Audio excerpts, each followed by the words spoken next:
Shalom saudara-saudaraku, salam jumpa lagi dengan saya di Inkatut Channel dalam setiap renungan harian. Doa dan harapan saya, kita semuanya tetap sehat selalu dalam lindungan Tuhan. Kiranya Tuhan yang kita sembah, Tuhan yang kita muliakan selalu menyertai dan melindungi saudara-saudara sekalian.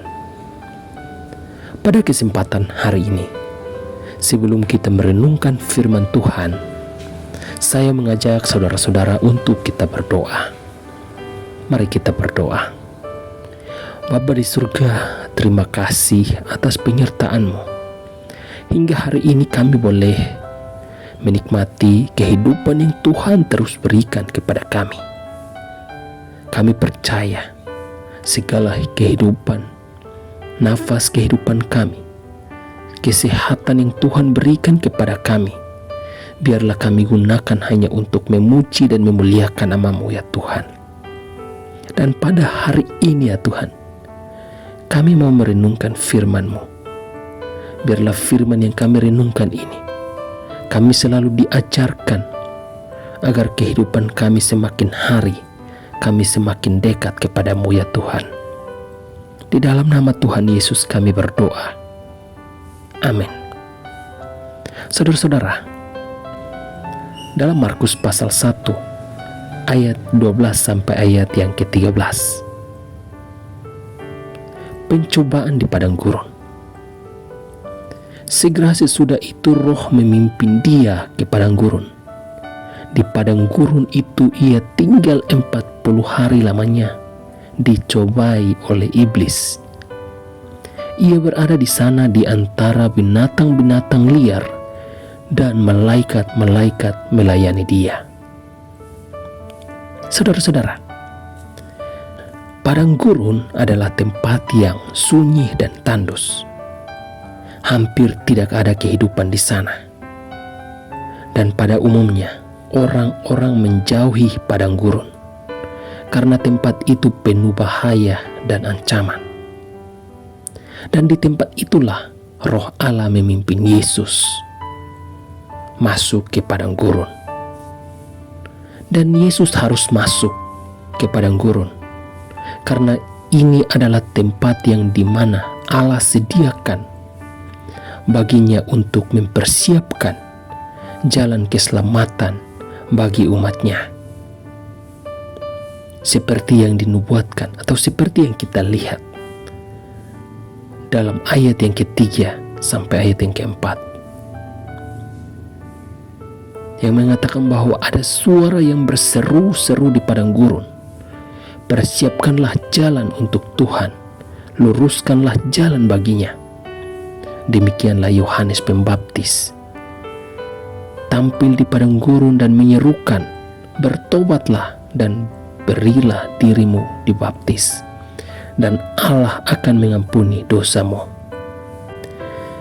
Hal ini juga sama seperti bangsa Israel yang masuk ke padang gurun sebelum menikmati keselamatan di tanah perjanjian yang Allah janjikan kepada bangsa Israel. Yesus pun harus masuk ke dalam padang gurun agar ia membawa keselamatan di tanah perjanjian yang kekal, yaitu jaminan sorga kepada manusia, kepada kita yang percaya kepada Yesus, bahwa Yesus adalah Tuhan dan Juru Selamat.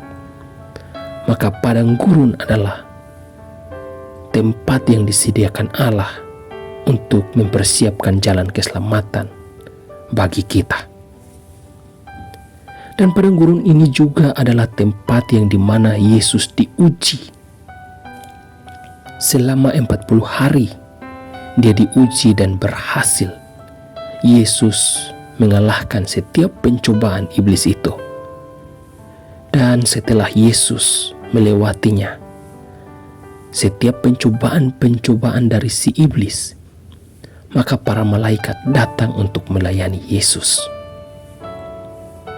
Saudara-saudara, di padang gurun Yesus tidak hanya mengalami kelaparan dan kehausan, tetapi sekaligus bahaya dan ketandusan. Tetapi ketaatannya terbukti membawakan keamanan baginya di tengah padang gurun itu. Pengalaman Yesus di padang gurun memberi makna khusus bagi orang percaya. Bagi kita sebagai orang percaya saat ini yang telah mengalami berbagai macam ancaman bahaya, penderitaan, dan pencobaan.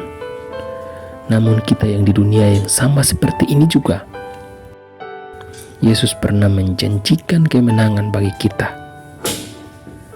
Untuk itulah mari kita terus mendekatkan diri kepada Tuhan, bahwa jaminan keselamatan hanya ada di dalam Yesus Kristus. Jangan kita pernah khawatir dan takut terhadap gurun dunia, karena Yesus adalah teladan atau contoh yang telah mengalahkan pencobaan-pencobaan. Dan ketika kita percaya kepadanya, maka Dia yang akan memberi kekuatan, kemampuan, sehingga kita bisa dapat melewati setiap masalah kehidupan yang kita hadapi. Teruslah kita berjalan bersama Yesus dan selalu andalkan Yesus di dalam kehidupan kita setiap hari. Nikmatilah perjalanan hidup yang saat ini Tuhan berikan kepada kita. Percayalah, setiap langkah kehidupan kita, apapun yang kita kerjakan, Tuhan selalu menyertai. Mari kita berdoa. Terima kasih Tuhan, firman yang sudah kami renungkan pada hari ini. Biarlah kami selalu diteguhkan iman kepercayaan kami. Firman-Mu ini mengajarkan kami agar ketika kami diperhadapkan dengan berbagai masalah kehidupan, ancaman bahaya apapun, pencobaan, kami percaya kami punya Tuhan yang luar biasa. Kami punya Yesus yang luar biasa, yang memampukan kami agar kami dapat melewati semuanya. Dan hari ini ya Tuhan, kami menyerahkan seluruh hidup kami ke dalam tangan kasih-Mu. Tuhan, Engkau berkati kami dalam setiap pekerjaan apapun yang kami kerjakan. Tuhan, Engkau yang buat berhasil. Saat ini juga kami berdoa buat mereka yang mungkin saat ini diperhadapkan dengan berbagai macam persoalan kehidupan. Tuhan memampukan mereka. Tuhan menguatkan mereka.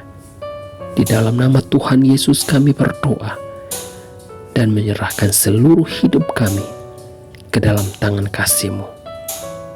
Amin.